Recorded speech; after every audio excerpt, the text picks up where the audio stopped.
This is Emil Charles, and I'm interviewing Coach Ed Jones on Wednesday, June 30th, 2021, at the Martin Park Community Center. Could you say and spell your name for us, please? Edward Jones. That's Edward Jones. Great. And then, Coach Jones, where were you born?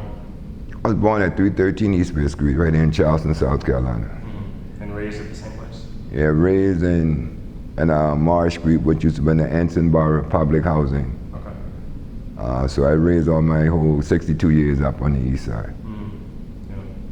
Did you move when you were a kid at all? Yeah, we moved multiple places. We moved from public housing, from Marsh Street to Morrison Drive, which is East Fifth Street, then back on Alexander Street, and then on Cooper Street, on Hanover Street, on Amherst Street, on Drake Street. So that's about every house, every street on the east side we've been living on once upon a time. Mm-hmm. Why were you moving? Well, moms. You know, you're a kid, you have to go wherever mom said you got to go at, you know, so we was moving from place to place. Mm-hmm. What did your mom do? Well, my mom's that owned a couple of her own business in the east side. One of the places used to call White Turkey, and then she'd run the laundry, she had owned a laundromat on the corner of Columbus and Hanover Street, which is now the NAACP voting office. Gotcha. Mm-hmm. And do you have any siblings? Oh yes, I have 3 living brothers and 1 living sister. Mm-hmm. Yeah. And when you were young, what did y'all do in the neighborhood? What were some on that? Well, you know, when y'all living in the neighborhood, moms was working because we were living in a single parent home. So moms was working, and you know, the good neighbors, which is the village, kept eye on the kids while she was working when we get out of school. So you know, that village worked out pretty good. Mm-hmm. What school did you go to? I went to Columbus Street School, elementary. Middle school was Courtney, and then Charles A. Brown High School. Mm-hmm. Mm-hmm. And are any of those still around? Well, Columbus Street School is still there. It's banded now. Not banded, but they closed the school down. Courtney School is still there. Still Courtney, but it become to be Charleston Aggressive. And Charles A. Brown High School, which is City of Brown High School now, is Trident Tech Palmer campus. Mm-hmm. Okay. But the 3 of my buildings still there, so we still see it. Mm-hmm. Absolutely. And could you talk a bit about your schooling experience? Well, elementary school was real easy. Going through transitioning from elementary into middle. Going from teachers taking you from class to class. You had to get there on your own at the time, and you had a little time. This typical kid just had a little time to play in between classes. Middle school was good, but high school was a serious part of it. Mm-hmm. And so went through complete high school, City Brown. Never really went to college though. So took my career and run with it. Started coaching in '72 at a junior high school was my first job. First job with you know, I could have filed tax on, but mm-hmm. What were you coaching? Well, I was coaching baseball, basketball, and football. Those were the 3 most popular sports back then. Mm-hmm. Yeah. Mm-hmm. And so, for high school age kids? Well, it was what we call today trouble age kids, but it was more into middle and elementary middle school. Mm-hmm. Mm-hmm. And what kind of other work did you do once you finished school? Well, I started my own general contractor business. I was taking up carpentry, so I started my own general contractor business and kept that going for maybe about 20 plus years. Still do it now, but not as much as I used to. I get a chance to choose what I want to do and what I don't want to do is the good thing about it. But I also were maintenance tech supervisor at Bayside apartment complex on on Romney Street, and also at Volunteer of America that have the two complexes on King Street. So I was the maintenance tech supervisor over there. I kept in the building. Bayside had 310 units, and at Volunteer America we had like 65 units. And one place was scatter site. So I had to oversee all of the buildings, keep it out, keep everything fixed, and had a pretty good crew, dependable crew of people.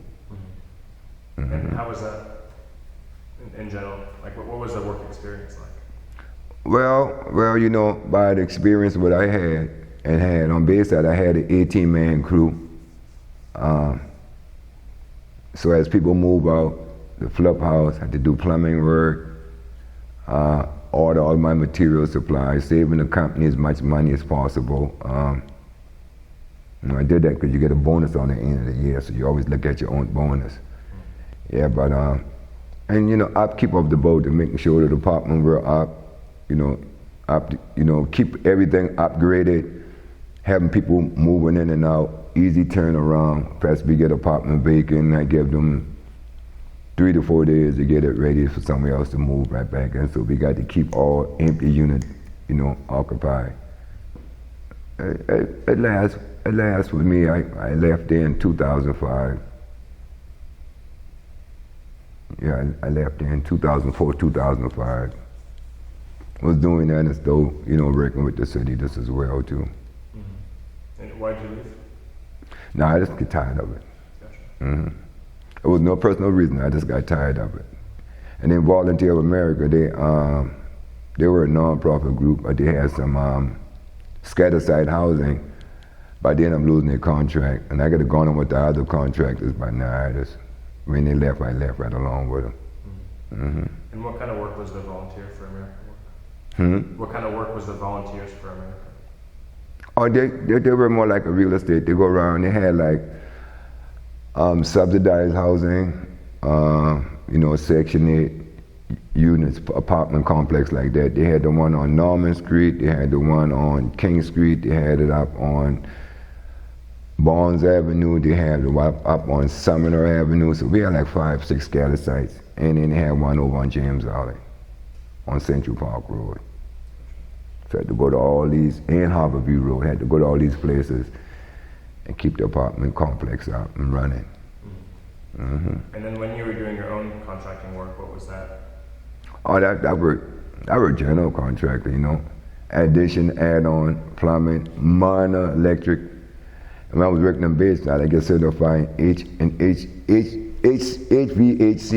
So I was working on some air conditioning units, so all that, it play a role.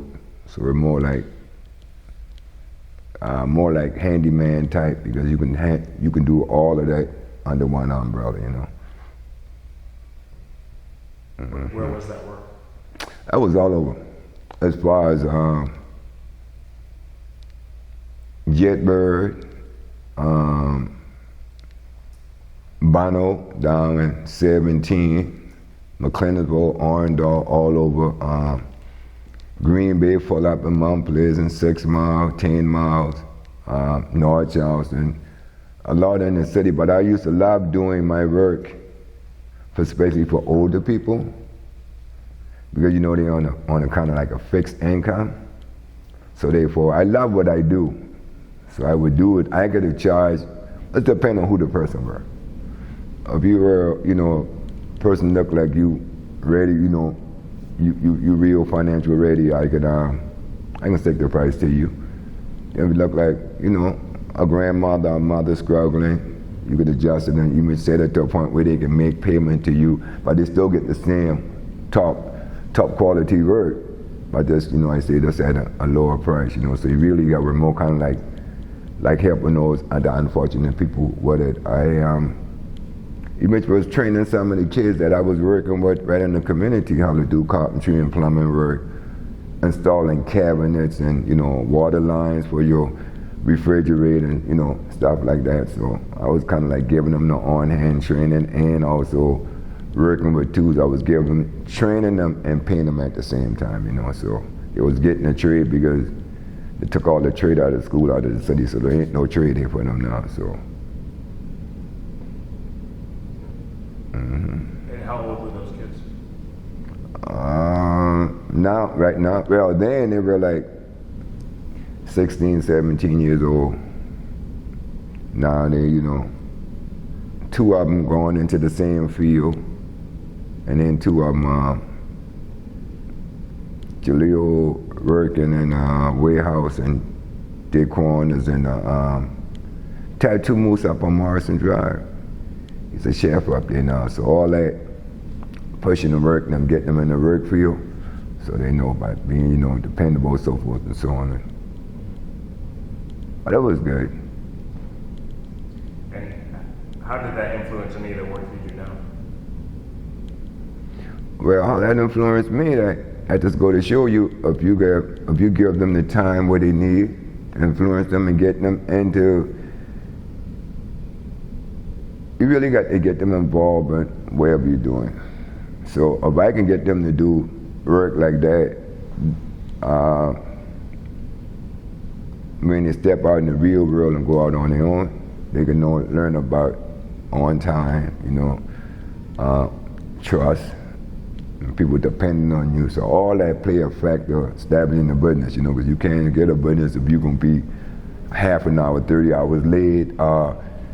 You give a person a word and then, somehow you change, a person that can't depend on you. Say, I can be there today and then you show up till a week or two later. Well, that don't work. So, that's why I always kind of like leaning towards, Could you tell us a bit about what you do now? What kind of work? Well, what I do right now, I'm with the City of Charleston, on the mayor's cabinet, community resource specialist, quality of life. So therefore, that means if you walking on the street and there's you don't know who to contact, or if you see the drain like overflowing with trash or whatever, and you call Stormwater could push you back to somebody else. So they got a direct number where you can contact our office, and then we will make a direct contact to whoever need to go to and get somebody on it quicker, because we can get it moving quicker than you could. As a resident, they'll tell you yeah, and then they pass the buck, but we will just go straight into the director from whoever it is and get it done more quicker. And then. How long have you been doing that for? I've been doing that, I was doing that now for going on about 12 years. Mm-hmm. And is that the kind of that goes all year long? Yeah. Only thing about that is like 24/7. That's 365 days out of the year, and then 24/7. So even if something happened between the police department or whatever, sometimes you get a call.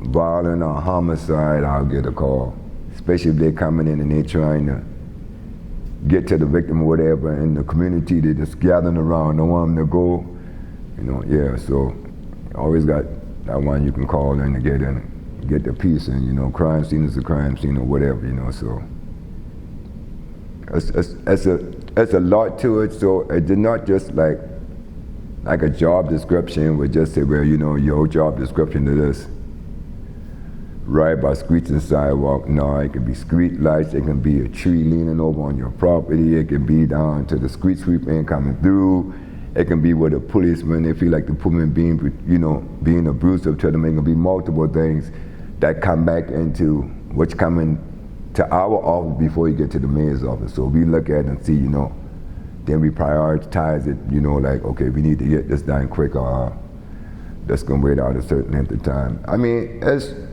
it's a pretty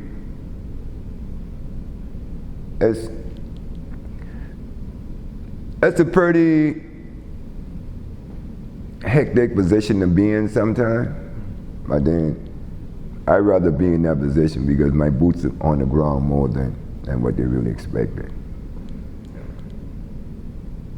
And so you like boots on the ground work? Yeah, definitely that. Yeah. Definitely that. Yeah. Because why I like my boots on the ground. Therefore, you interact with people, all right?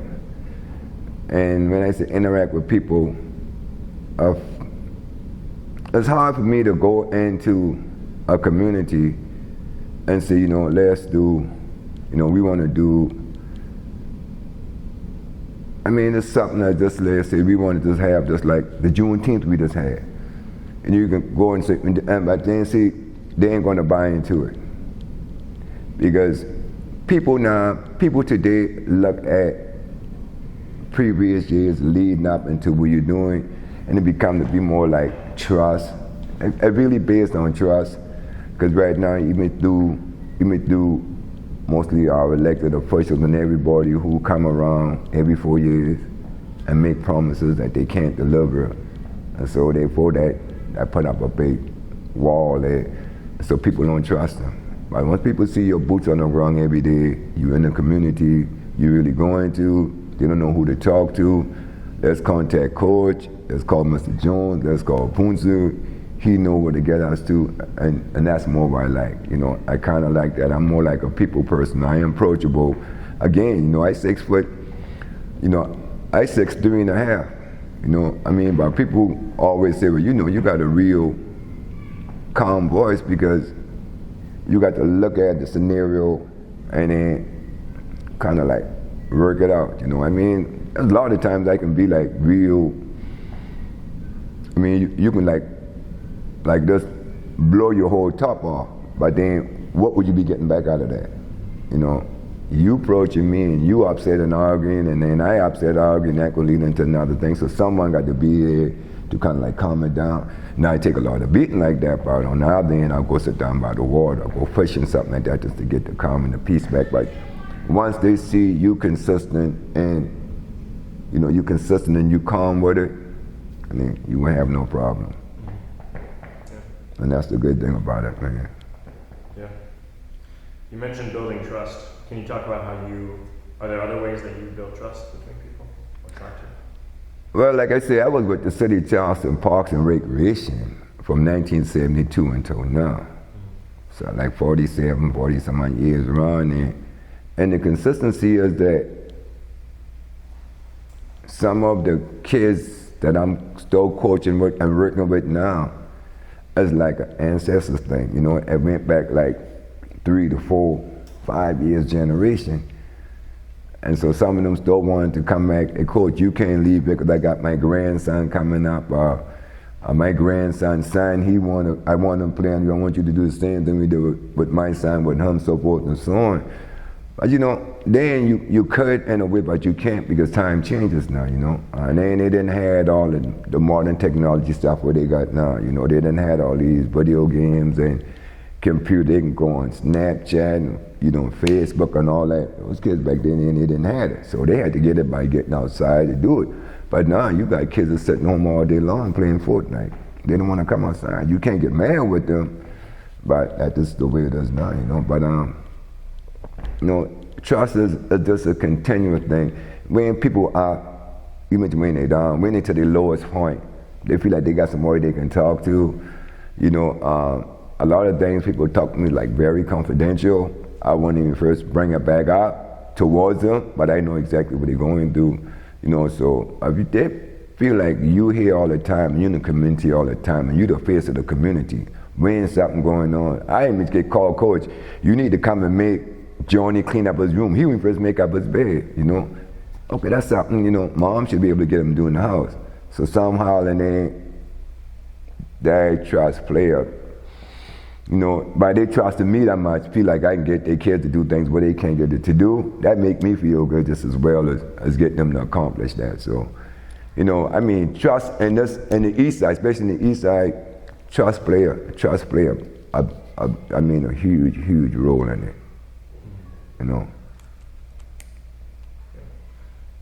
Could you tell me about some other things that you think play a huge role in this community?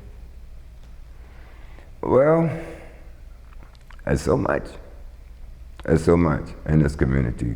First thing you can look at, at gentrification kicking in the community. The community is changing, all right? The young people don't understand that, all right?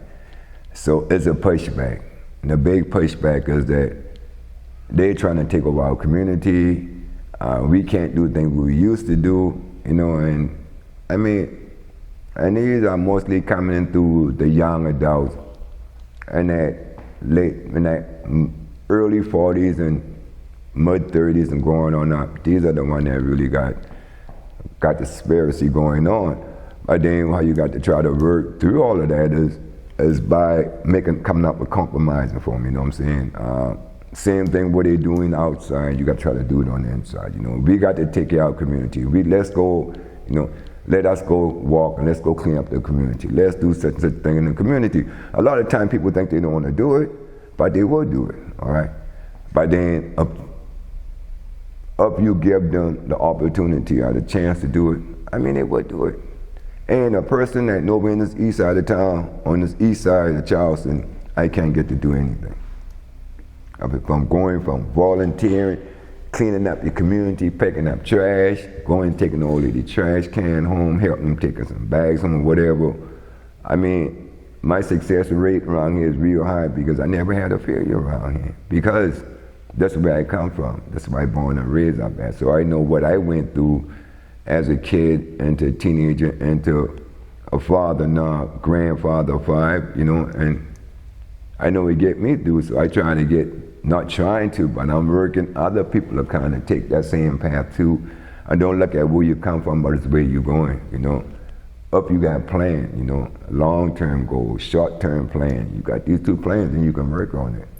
Like I always tell them, if you got a 5-year plan, at least you got to look back in at least 2.5 years and see what you get accomplished. You know, you can get a lot of things started, but what about getting it accomplished? You know, so I always talk to them all the time through the organization, through sports. You know, whatever. You got to have a plan. What is your plan? What you can do after high school? You know, what you can do after that? You know, so you know these kind of conversations we keep going on. Just like 3 weeks ago, graduating from Burke High School, I had about 13 kids from the community graduated, and I know 3 of them is a knucklehead, you know, graduating and had no plan what they're going to do next, what the next step is. So I don't need you standing on the corner. You don't graduate out of high school to stand on the corner. All right. I know your family ain't got the money, what you could do next. Well, what could I do, coach? All right, here's what we do. All right. Go to the selective service, you know, go to one of the recruiter, sign up to go in the military.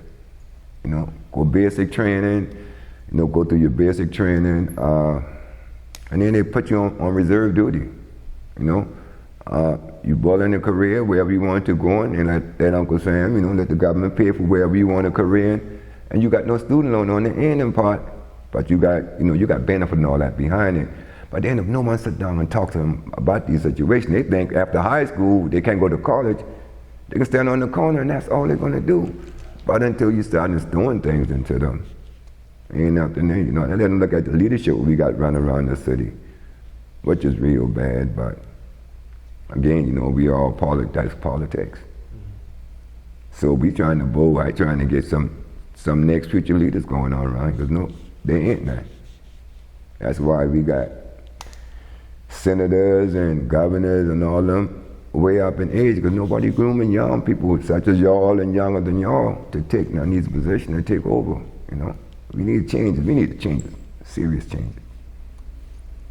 But who do we have to get in place to make these changes? Nobody. Mm-hmm. Yeah. What do you envision some changes being? Well, what we need, especially in the city, we need a city to work for everyone. All right. Even through this recreation department, it's so biased, so it's not funny. You can see it. For instance, we were sitting outside today.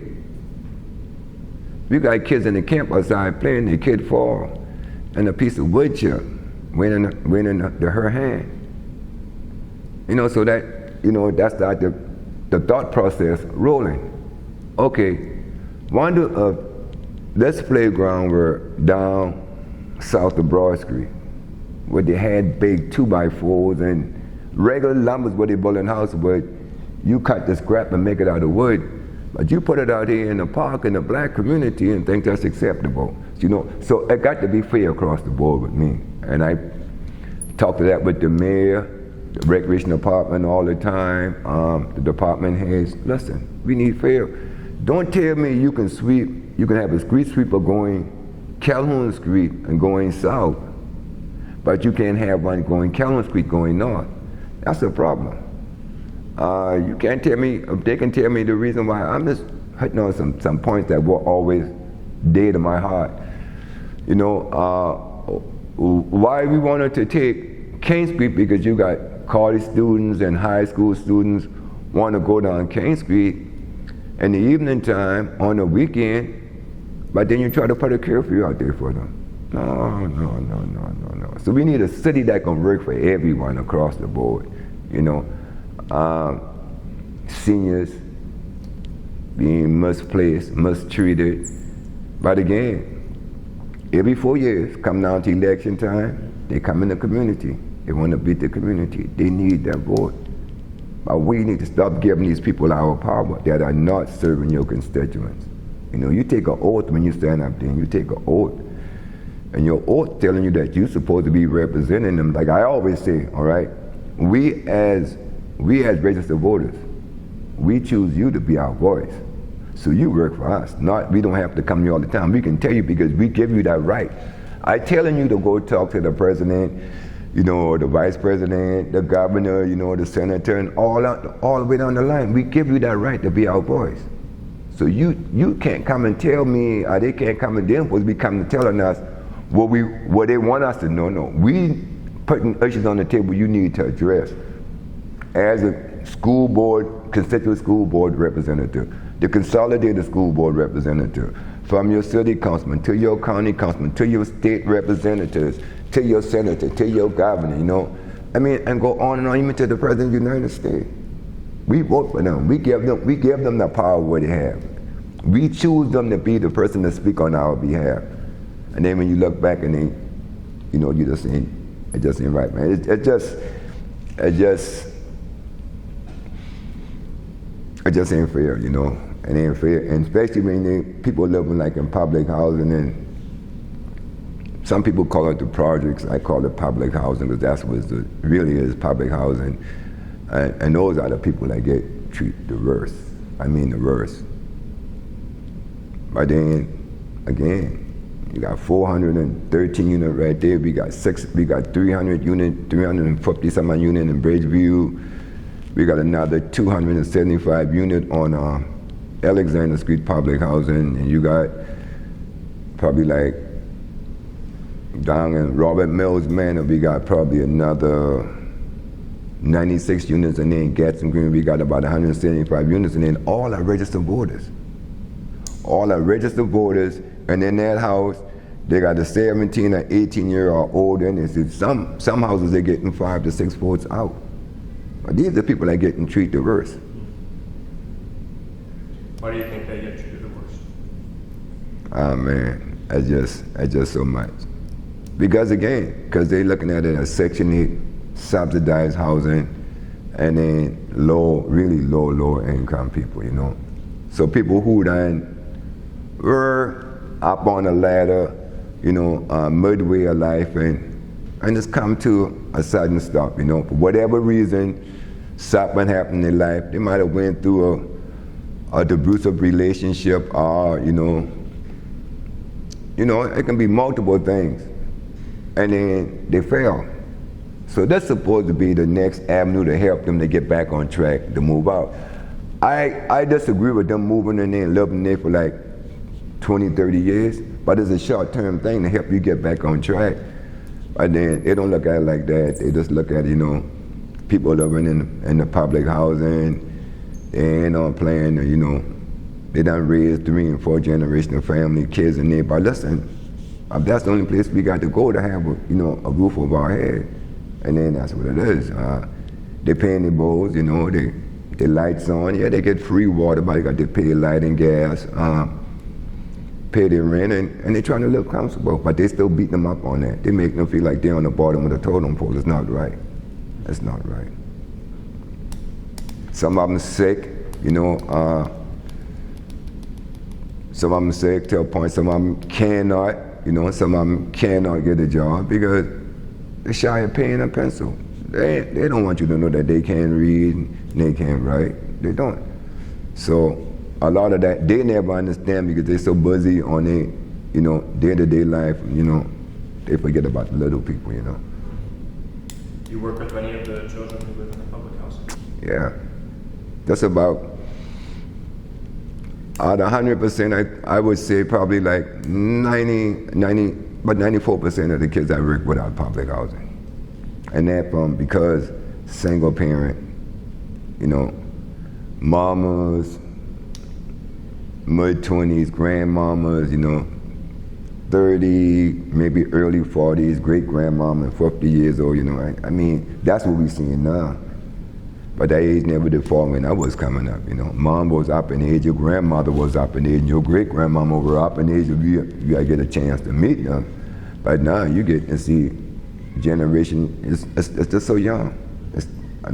Having kids at young age now, you'd be surprised if we're going behind some of these doors in these public housing. We have children sleeping on a mattress, slum got their mattress on the floor. See some they don't know where the next meal coming from. So these are things that going on and these public housing that people don't know nothing about. So what we do with it is we trying to convert that and make it easy for everybody, No one ever tell me the challenge that I take on 40-some years would have been easy, but it just felt like Dr. King said he had a dream, So, and I kind of use that to motivate me, to have a dream, and that dream was to never had another kid to went what I went through, because I know we went through some struggling times, and so the kids today we try to keep them from going there. Now, can we save all? No, but there are a lot of them that worthwhile trying to save. Mm-hmm. Yeah. What do you think some of the attitudes are of the kids who have either graduated or finished working with you, or you finished working with them? Well, they graduated. I had a group that just graduated. One of them, mother, lived back public housing. She caught me in the store about 5 weeks just before the end of school, before school closed. She caught me in the store. Coach, I said, she said, I need to talk to you. I said, yeah, what's going on? She said, about my son. I said, which one? The one that's supposed to be graduating this year. She said, he's going to graduate, but he's going to end up getting a certificate showing that he completed 12 years of school. I said, why that? She said, well, he don't log in and do none of the work on Zoom. He wasn't completing none of his class, and then one of the principals from the school called me.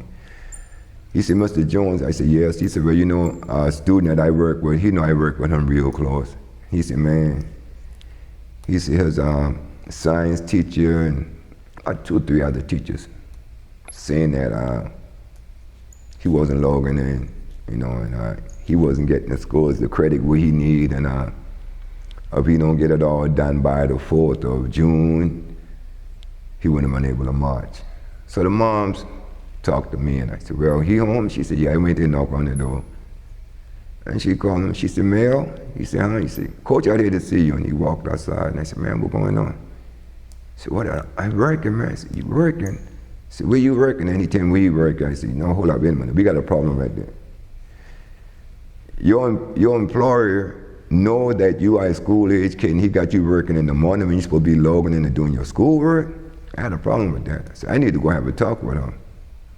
He said, no. I said, man, listen, Mr. Smith just called me.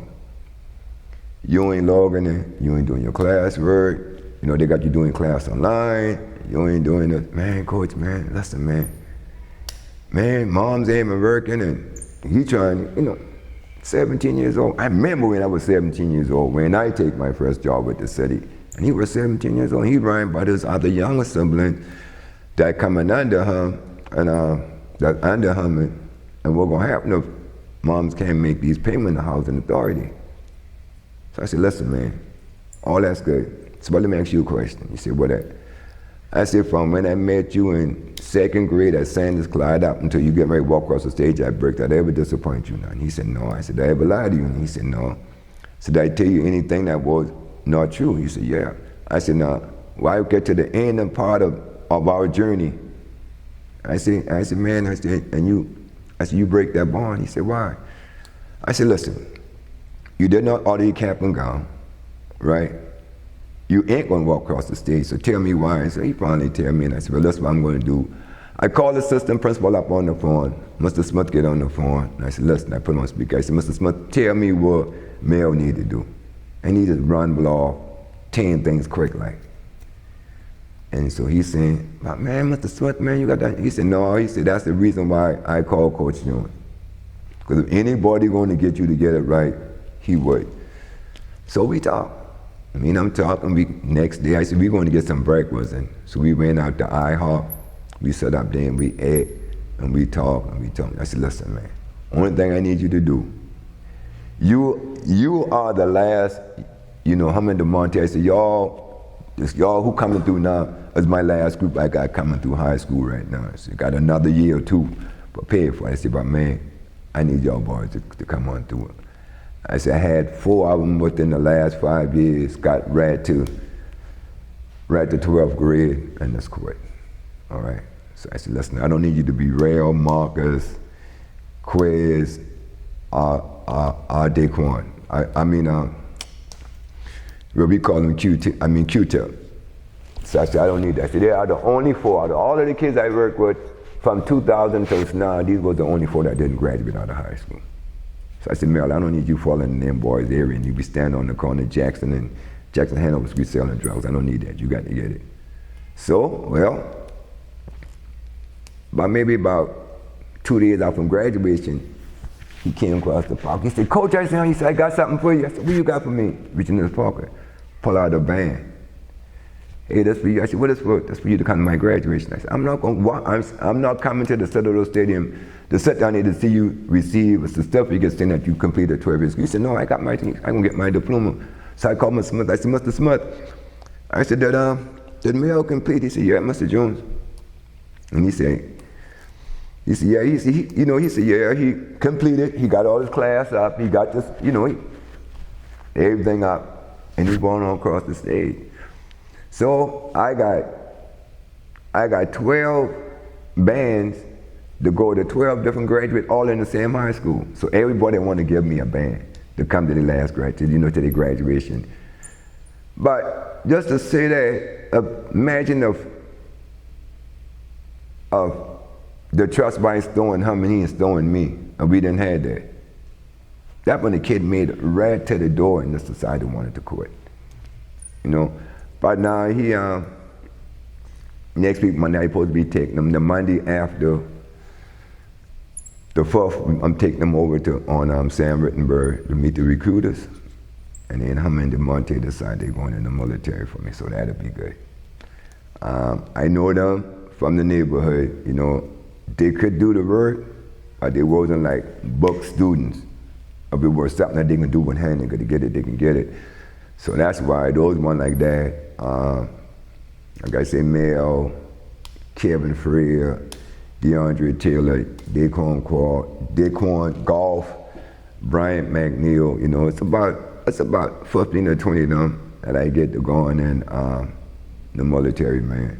They get them off the street because again, these were kids that were struggling in school.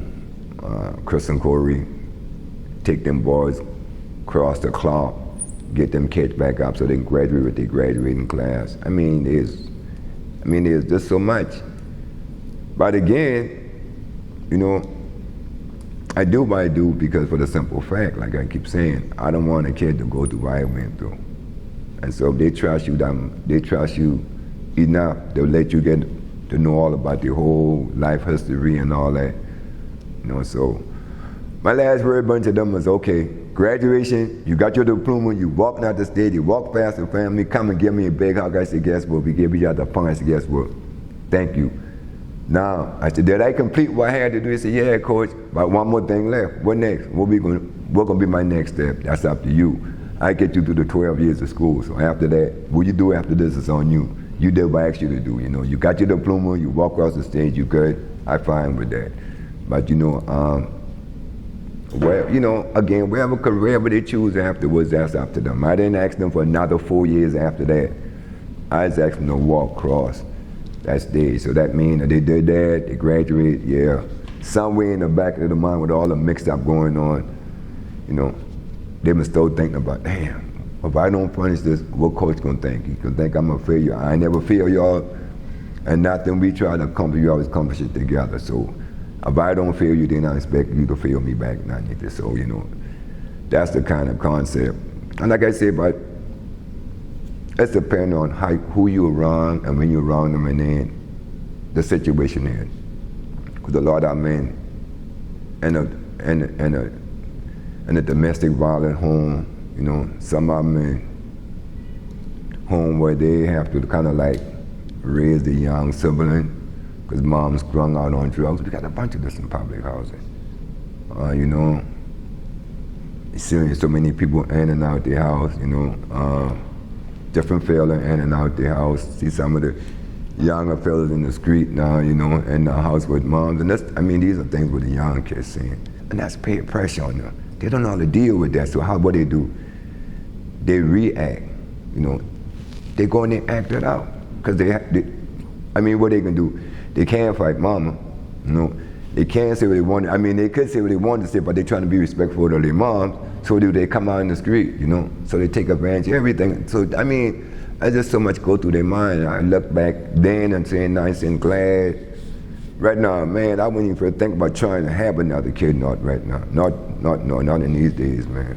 It is ridiculous. Those kids got too much pressure on them, man. Too much. They can't focus in school. They can't focus. They just can't focus. It's too much. You walk in the average school, the school loud, you know. White teachers, they're afraid of the boys in 4th and 6th and 7th grade because they're talking loud. Or we need to put them on med, this or that. No, listen. Go to the neighborhood. Go to the neighborhood store, all right? What you hear? When you walk in the store, everybody loud. They go home, loud. In the neighborhood where they're living at, is loud. So now they think that's a part of everyday walk of life. You know, but no, most of them aggressive, no they ain't. You can't tell me a 10, 11-year-old kid can walk in and be loud and say, boy, shut up that noise, sit down in that corner. That's it. Because they know how to respect authority. But I mean, you know, man, there's just so much behind doing what you do for so many years, man. It's just so much. There's so much stories behind it, man. Can I ask you about other advocacy you've done or are working on now? Well, do so much, man. Well, what we working on now is working on getting ready to kick off our 16th annual school and uniform giveaway. So we working on meeting on that on July 9th. Again, still working on the community food giveaway, which is every third Thursday in the City of Charleston and every second Thursday in a month over on James Island, because the James Island the same way too. We work in that area just as well too. And then, you know, like I said, we do the school giveaway, then we could be working on the angel tree list because we have so many kids around here. I'll be like the one right there to the window right now that we know it ain't gonna be ready for school. We know ain't nothing gonna be there for Christmas. So you imagine the child waking up on Christmas morning and nothing under the tree for him. But so we put up 2 big trees in the park. One of them was an angel tree. We get other people to buy a gift, and then we also have gifts right here for them and let them do bingo with Santa. You know, so again, and working on 2022 plans right now. So we're getting ready to start 2022. In the next couple of months, we're gonna start planning 2022. And could you tell me a bit about the summer camps you're running right now? Oh man, the summer camp. The summer camp we running this year is our 9th year doing it right at this site. And we were trying to keep it small. Small is probably like 12 kids is the max. Unfortunately, that ain't work out. Right now, we have 29 kids in this site. We got 16 kids down at Mall Park, which is from 4 to 10 we got up here. Then from 11 to 14 we got down there. And then I got another camp on James Island, which got like 32 kids in it.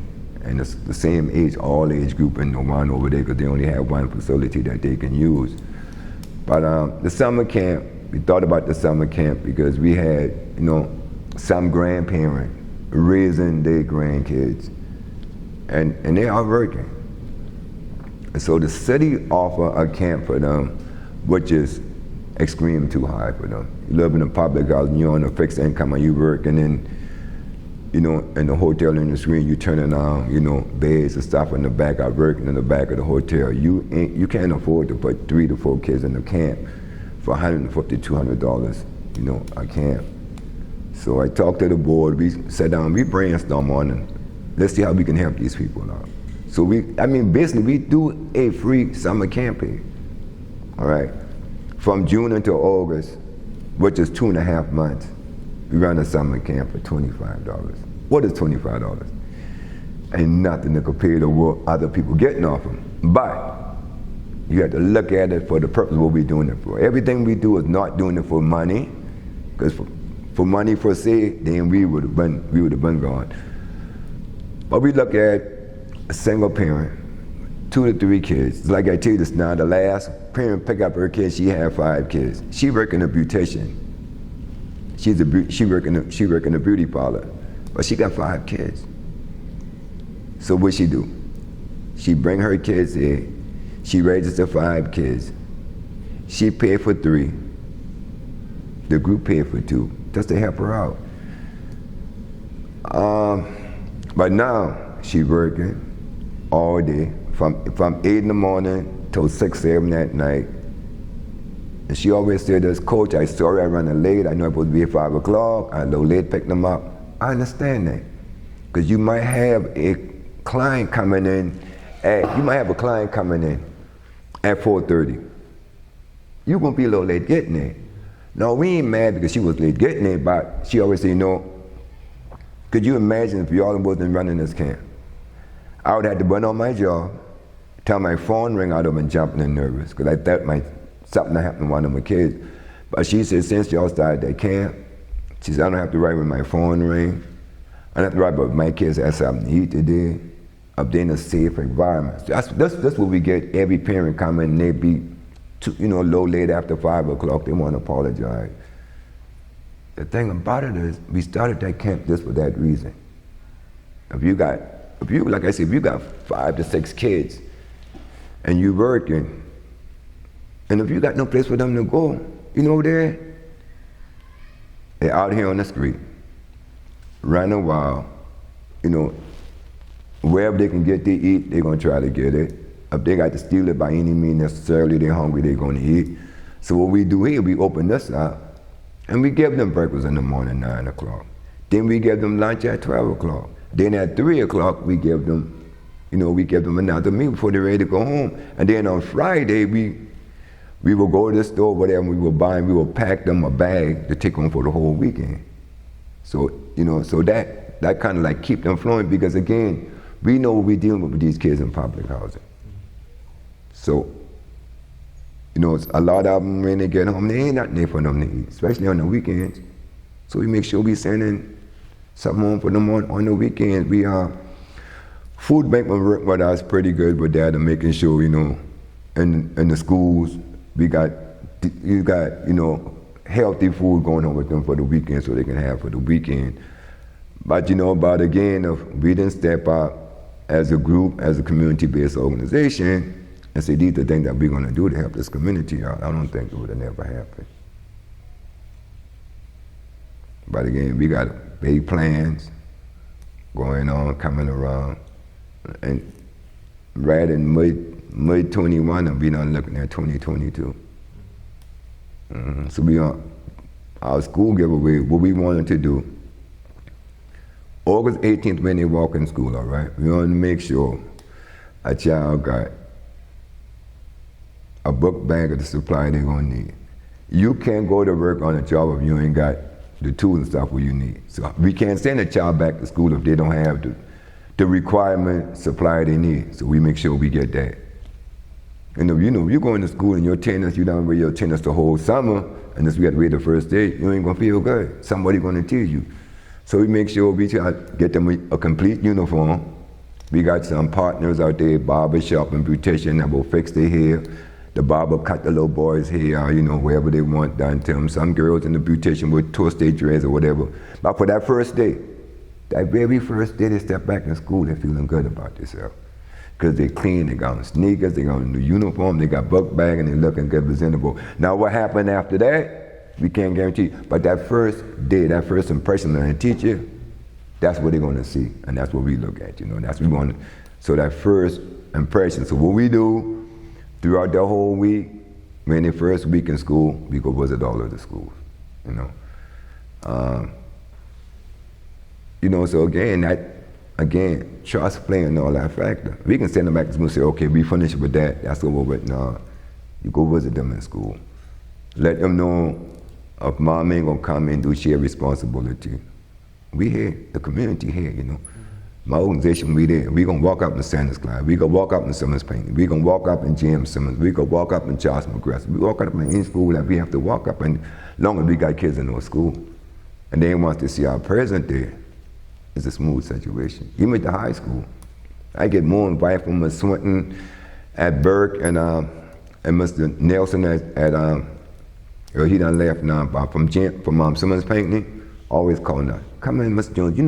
If y'all just come and stand up to the gate in the morning time, Mr. Jones, and you shake their hand when they come to school, I think they have a better day. Hold up, wait a minute. I always ask myself, how can one person, can have such an impact on people, Again, ain't nothing that I had planned. I'm trying to do to try to get some brownie points, but that ain't it. It's just something like deeply rooted on the inside, man. And I might lie to you, but I'm not gonna lie to me. You know what I'm saying? I ain't gonna lie to myself. So that's something deep rooted on the inside, and it hurt a lot. Many nights, cry, tears. Wonder where my kids at, wonder where this one at, especially the one running around here at night at the age of 12, 13-year-olds smoking weed. That irks me, man. I'm not mad because they're smoking it. I'm mad about the damn adult who's selling the kid there. I am mad at the stores on the corner, the Arab stores in the community, are selling these kids blunts and lighters to smoke weed with. Come on, man, where the whole community at, you know what I'm saying? That's my concern. The person that's selling them the weeds and the store that's selling them, the lighters and the blunts, but they smoke their weed. But I got a problem with that. So I don't support none of this. I don't go to inhaling none of the store in the community. Because they just messing up, they make the situation worse. Could you briefly just describe what the organization is, the name and who else is involved? Well, the name of the organization is the Concerned Citizen. And those, I say, the concerned citizen of the Peninsula / Lowcountry. So therefore, this organization is a grassroots-based organization with people that were born and mostly raised in this community. Some of them were fortunate enough to move out of the community and go Somerville, Latson, Jetbird, Niceville, and Lubbock. But they still come back downtown to help me out, to help us out with this organization.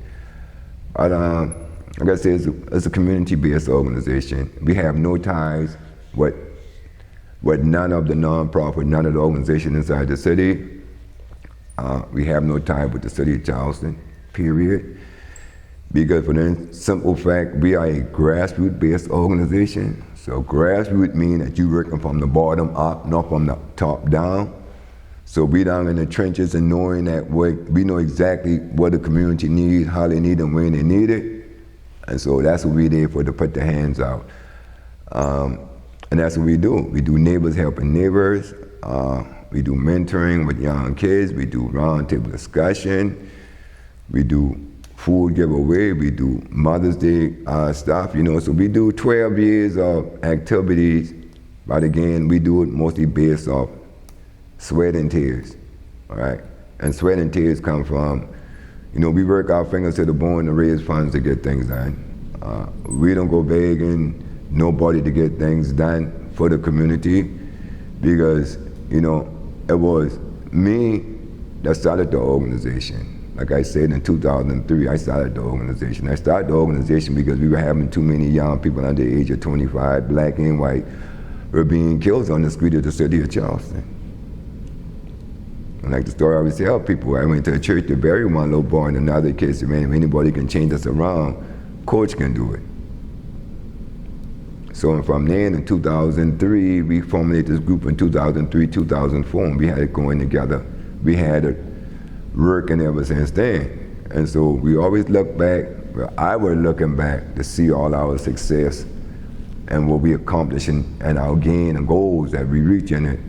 And I'm sit down and be honest, be frankly honest with you, we reach every damn goal we set. We reach every goal we set. So, that's another big plus. But I say now, it was so many nights of crying and tears and all that. And we had people trying to attack this organization. Well, they can't do it. And living in the city of Charleston, all right? The city of Charleston got a 5 or 10-year plan, all right?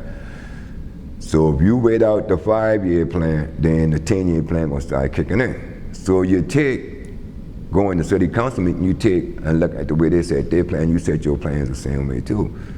So and that's why I got a 5 to 10-year plan. And I got a long-term and a short-term plan, So my 5-year plan was to get it out, and I be honest with you, being black, all right, starting a grassroots-based organization in the city of Charleston, ain't nobody gonna give you nothing, because they ain't gonna trust you. So I would say for the first 4 years, everything we was doing was coming out of my pocket. From what I had done through my general contract and had bank and had set up aside, were coming out of my pocket. Because I refused to go in front of anybody and beg them, try to persuade them, no. So that's how we did it for the first 4 years. And then everybody see the success coming from it, and everybody was trying to buy into what we was doing. And so we don't let any and everybody get in. So if you contact them and say, well, we want to do such a thing, the first thing they say, well, you need to talk to Mr. Jones first. Because I don't let any and everybody in, because people have their personal gain behind it. And you are not going to come around here, and I refuse to have you to come in and use our kids around here in the black community for a poster child for you to get your gains and you write for grants and you get it, and then you up and then you go and you leave them and they're still in the same place. We don't have time for that. We talk about young people who got life, lovable people. If you don't just give them a fair chance, just give them a fair chance. That's all they asking for. That's all I'm asking. I give you a chance to prove yourself, you would prove yourself. But if nobody give you a chance, what you got? You got failure setting. No, so I'll be just one. If you got enough, if I got enough confidence in you that you're gonna achieve something, you're gonna work at that. Because you know why? I don't want to let Coach down. And I get that all the time, man, Coach. Man, I just don't want to let you down, man. But I mean, so this organization is dear to me, to my heart, day and night. The summer camp we run right here, right now, $25. Oh, that's $25. Then if you ain't got it, guess what? You know how many kids that I scholarship myself? I call it scholarship. I just pay for them and let them come in. Because they got to have a safe place they can be during the summertime. We run the city Charleston run, man. Them boys make, right off of just tourism, man, the money to make off tourism is ridiculous. I mean, I'm serious, that's tourism by itself. We ain't talking about the hotel, all the taxes they paying, and a common tax and all that. That's what they getting in. Right, and there's no excuse. There's no excuse. We, if you look at it, we are the #1 destination place in the nation. Everybody coming here to see what we got to offer. Then when you get back down in the black community, you got shit to offer. I got a problem with that. I really do. I chastise them every time I get a chance in council, man. You know, so don't use them, don't play with them, you know what I'm saying? Man, that thing will go on and on and on and on and on. You know? It's dead in my heart, you know? It's dead in my heart. Until one day you walk in here, you walk in one of those public housing, and you seen that damn kid sitting down there eating a pack of dry frosted oodles and noodles. It's dry oodles and noodles. Then you walk up in their room and you see them pads on the floor, you know. You look in the closet, there's nothing there to clean. Look in the closet, something there, there's nothing there, bro. That shit hurt. Every day, every day. That's why, by the strength of God, man, we keep something in this place for these kids to eat, man. You got to. Am I looking for a reward from anybody around here? No, I don't. Again,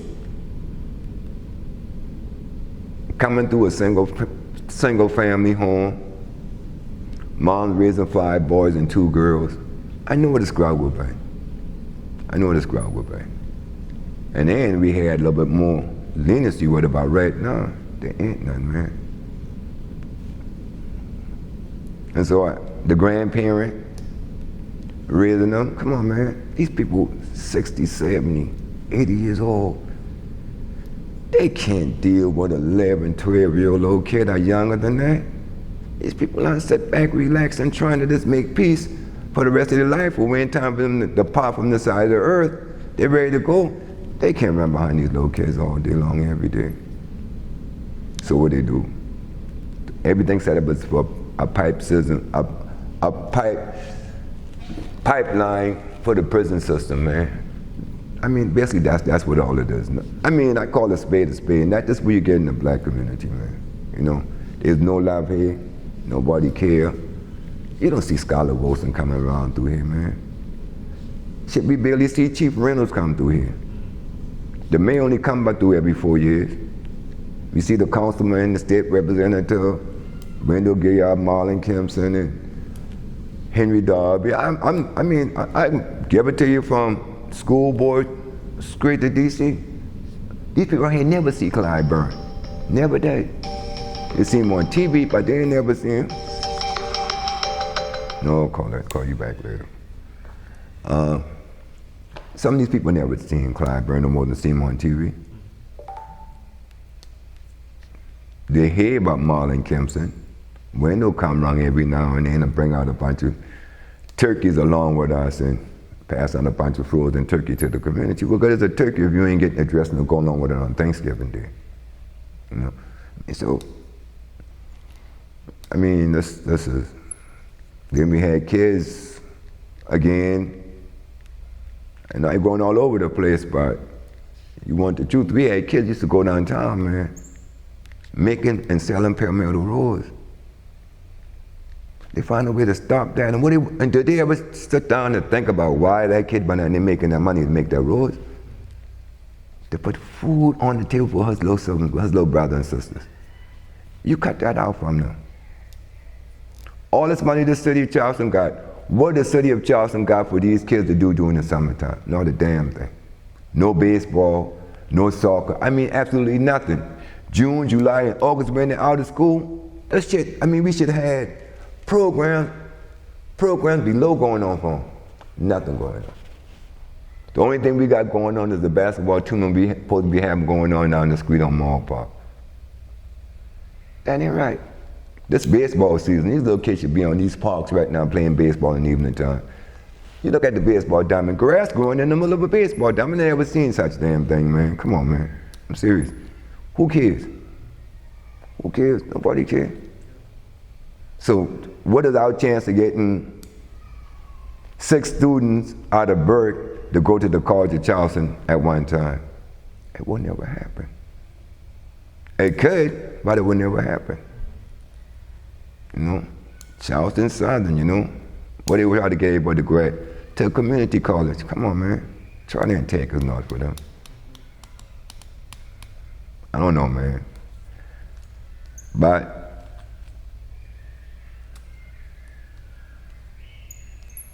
You hear all that screaming out there right now? That's what you hear every day, man. And this place get quiet and all the kids go home, that's what you hear. What that? Happy, hungry scream? Or what, you know?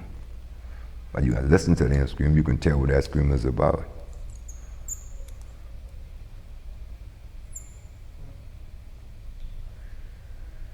And that's what this organization do in this community. And if we break it down, CCPLC, we call it Children, Caring People, and Loving the Community. That's what we use CCPLC for. It's not for the concerns of North Peninsula / Lowcountry. That's what it's for. But the name were too long, so we just went by CCPLC. We got to come up with something better. We got to break CCPLC down. And so it's Children, Caring People, Loving the Community. And we don't love this community where we got then, who would? We got development coming up all up around here, man. And we know the city getting all these tax incentives for all these buildings being built around here. Where the money going there? Come on, man. Let's be real. Let's be real with it. So who next? You know, who grooming the next set of leaders? You know, I don't know, shit. We might have the next scientist right here living around in the public housing. We might have the next president of the United States, you know? Well, future president of the United States. Future governor, we don't know. But guess what? I got that trust in them, that they're gonna make it. I got one little fella right now, and I would take you in, and you can talk to him any day. I met this kid, Paul was about 7 years old. And Obama just got elected for president of the United States. And Paul told me, he said he gonna be the next black president of the United States. And I hold him to that, and guess what? He's a rising senior this year. And I know we're gonna be smart kid. They're ready in the projects and public housing, but guess what? He's gonna be valedictorian for his 2022 class. Boy, smart, very smart. And he look right around there in public housing right now, right on East Beach people, all the noise there, all the trash and the overflowing when it rain, they can't come out their house. That's what we love at. That's what we at. And I got doubt, no son, if you want to dream you can be the president of the United States, then guess what? I challenge him, do what it takes. First, you know, you want to make sure you keep a clean record. Because they're going to dig into that when you get into politics. You got to watch how you walk in. And I can't meet a certain meeting, let them sit down there and see how these supposed to be professional elected people act. It's a damn circus sometimes, man. The way they be acting is a circus sometimes. But that's life, man. That's life. That shit hurt. It hurt now. I ain't dropping no tears today now, because y'all boys didn't get me like that, but it hurt. Deep down inside, it hurt. And these people living the life of the rich and famous, and these little kids, man. Little kids, little innocent little thing, man. Right now, they got a pool they spend near damn $6 million on to get it renovated. And my little kids got to stay outside and play on the swing, because they won't allow them to go in the pool, because they got other people from different areas using the community pool. It's a community pool. Where the councilman at? Where the mayor at? Where the director for the director of the recreation department at? Somebody should be able to come to know, let these kids get in the pool. It's summertime. What they got to do? I'll tell you one thing. You can talk to anyone I'm wrong and ask when they ever get a chance to change anything in this community, man. And they tell you, and I guarantee you, both of y'all to bring tears to y'all. You know what some of these little kids ask for? Just to have one night in their neighbor without hearing damn gunfire. That's what they ask for. They ain't asking nobody to go build them a condominium public housing. They just want quiet and peace, at least one night. You don't get that, man. I mean, little kids see their siblings laying in the street dead with bullet holes in their body. And guess what? But you know what happened the next day? They send them to school. The school district don't send nobody, they counsel them. So they got to deal with that and trying to learn, and teacher yelling at you. So we expect to get You expect for Charlie to snap off on you. All that pressure, man, that's pressure. It's a lot, man. I'm telling you. That shit break me down at times. That's a lot. And I, like I said, I feel it, man. But again, nobody cares. Nobody cares. I think this might be one of the last questions I have for you, but Okay. I guess what's your vision? You know, if you spoke on it a little bit before, and I think you've laid out a number of things, but Well, and that can be for you, for the neighborhood, for the kids, Charleston community. But just, if I ask you what's your vision, what would you say? what my vision is to see every young adult and teenager and youth be treated fairly across the board. That's my vision. My vision to see little black kids that live in public housing will be able to go into this pool with some kids live on Dunes West, places like Wild Dunes, Dunes West, that's where they come from. Key West, Seabrooks Island, the common swim in their community pool. I don't see them be able to get in the pool and swim with those old white kids the same day at the same time and have fun. I don't see those kids. I just want to see kids in general just breaking bread, man. We going in, we in the new millennium right now. All the separation, the black and white issue we got going on around here, discriminating, gone, man. We just needed to a point where we're gonna love each other as sisters and brothers like we supposed to, Damn, if I cut him and cut you and cut me, guess what? We gonna bleed red. It ain't no different than that until people get that on the inside and learn it, see it. And there's a big, big word behind that, you know what I'm saying? Nobody know how to love nobody no more, man.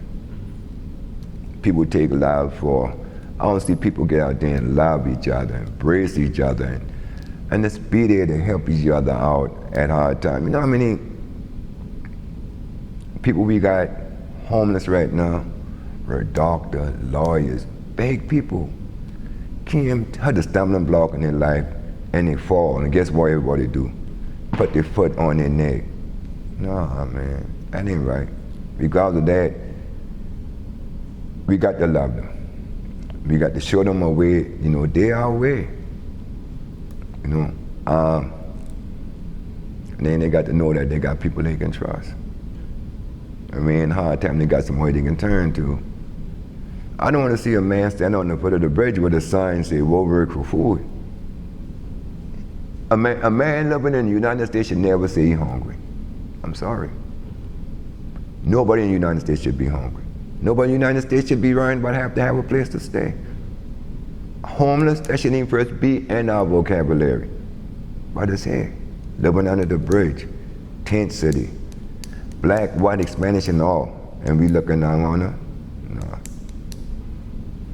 So I just want to see a day like that wall, my famous wall right there. And I look at the wall every day I walk in here. And that Martin Luther King, he said, I had a dream. That one day, I want us as people just to be people and treat everybody fairly, from the top to the bottom, man. And these little kids running around here and looking for somebody to love up on and somebody who they feel comfortable with. That's what I want, man. I don't see all these community advocates and all these community leaders, man, sit down with some revolution, bro. Let's put these damn guns down. That ain't solving nothing. We know the gun coming, all right? Come on, state agent and local agent. Yo, we can stop these things, man. They don't want to stop it. They don't want to stop it until they hit their doorstep. Then it becomes to be a problem. But until then, they don't care. So, man, bro, I close out with this love, man. We just get people to love each other, man, and they might be laughing at Nino Brown on the movie New Jack City, but he made a bold statement. And he said, am I my brother's keeper? How many people around here we got can say that they're their brother's keeper? We don't have none. We have very few. If I can clone myself at least 25 times, I would, man. And I'm pretty sure it might not make a whole lot of difference, but we can put a real dent in the situation, right? So basically, man, listen. When I get through with y'all right now, I go and sit down to the water, man. First thing I gonna pray. 'Cause I'm telling you, man, love. You think about it. We got Emmanuel 9. We got Charleston 9, which is Charleston 9 firefighters. And then you look at all right on Wilson, when that plant blow up, it killed 9 people. So that tell us 9 is, they writing about the 6s, but we got to watch these 9s, man. 999, come on, man. And we ain't talking about George St. Commercial. So the 3 biggest explosions, the World Trade Center will win. September, right? 9th month, what happened? So these 9s. So people, you really got to sit back and you got to think about all that. Everything that happened, tragedy, big tragedy, has always got to do something close to 9 somewhere in it. It's telling you something, man. So my thing with that, with this closing, man, is that we can only teach people how to love and don't look at a man because he's down, not kick him because he's down. You know what I'm saying? Let's reach back down and help that brother come up, man. That brother and that sister, that's what we got to do, but until we get there, we can see the cycle over and over again. You'll be sitting out here in the next 20 years, you'll probably be sitting in the seat right there, and somebody be questioning you about in the journalist area of where we go from here. Well, one thing I'm gonna tell you before I go, I ain't gonna stop what I'm doing. When anybody gonna stop, this is the day when God decided to take me from this side, and I finish. If I live to see 102 years old, I still be doing the same thing. It ain't no changing. And again, I'm not looking to get I don't need no prestige behind what I do. Because of that, then I doing what I'm doing for the wrong reason. I'm doing it for people to look at me for what you're doing it. Ain't coming from in here. If you're coming in from here, then to know it for the right reason. So again, man, we could get a little bit deeper, but I don't want to get in all that with y'all cats, man. But I've seen so much of dirty things happen around here, man. But again, different story, another time. I'm telling you, if you don't want it, I tell you to everybody else. If you don't want the truth, then don't come talk to me. I ain't sugarcoating nothing. I call a spade a spade. I ain't gonna sugarcoat nothing. You wrong, you wrong. You right, I stand with you. If you wrong, I can't stand with wrongness, and I'm not gonna support wrongness. I don't care who you are. So now, don't get me wrong now. On my closing, I get more calls right now because it's the election year. With a lot of calls. They want to come in the black community, they need the black votes. Where the hell were you 4 years ago? Where were you when, man, you look out that window right now and look across the street, 4 families. 4 families, friendships sitting outside of the road, bro. They got evicted today.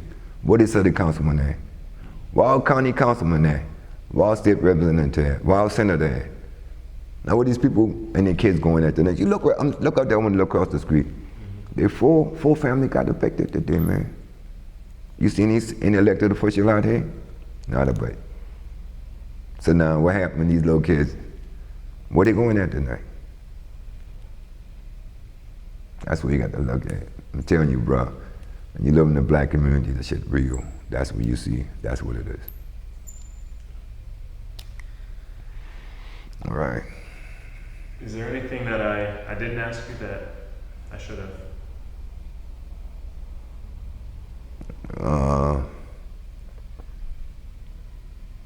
Many, but right now, I think you kind of covered it all. Like that's why I give you the article, especially from that news and from that portion. Correct, bring that for you to read. I want you to read that, and then let that self and that self-explanatory. That will tell you exactly about it.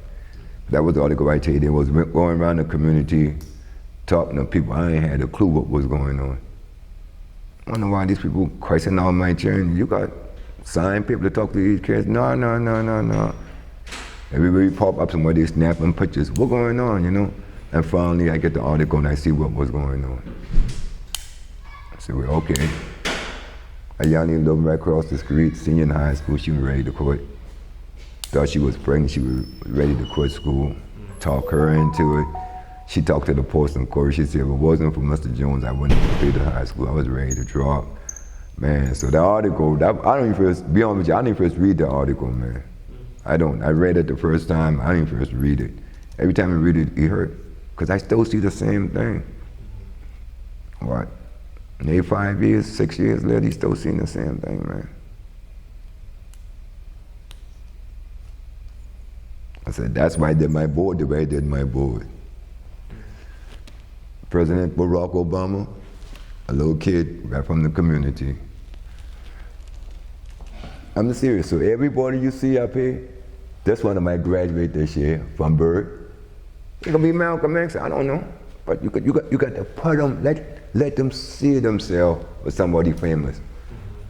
Community person ready, put her at Maya Angelou. Ralph Johnson was living right here in the Eastside, would die. Chester went through the same thing with it. And you see right there, look in the corner. Jim Clyburn and Representative Gilliard. I put them two together and put them in the bottom of my board. I mean, they should have been somewhere up on the top, but they just would deserve to be here. So I got people here, that's the man, the aquatic manager across to the pool. I put him with Owens, he's the Olympic winner shit. He won the Olympic in the community. So you got to use your community people and let them see them. And this is my way of showing them, you know, of how I think the goal you can reach, by letting them walk in there and see themselves up here, all right? Uncle Philip Simmons, this man got ironwork all over the world. This young man ready, D'Angelo Rouse, this man walked around out here and fixed the park with the city don't want to fix in the black community. That's what he do. You know what I'm saying? So, we got to utilize what we got. So you use things like these famous people and put local people with them, all right? Put local people with it. So that's my way of kind of, and right now, where you at? Right here. Then my VC now, you know this kid at right now? Go down there 2 blocks on the corner. And boys come, man, coach, I know you ain't got Namsi on your board. Yeah.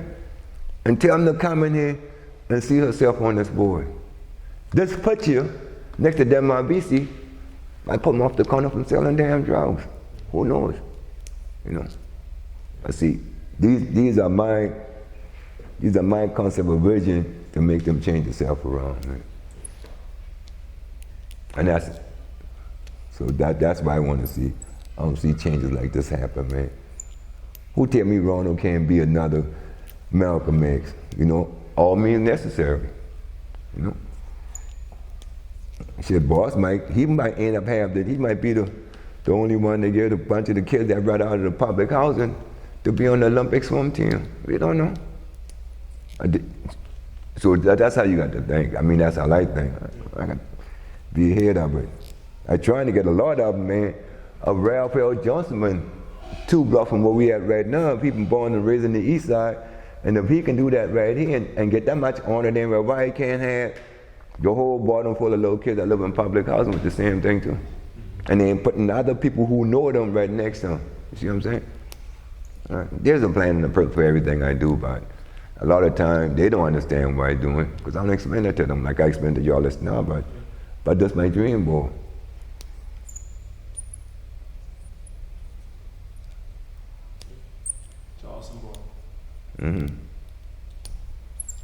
Yeah, they call me Geechee. Sometimes I let it, sometimes I let the Geechee part come out of me, but he'll be all right.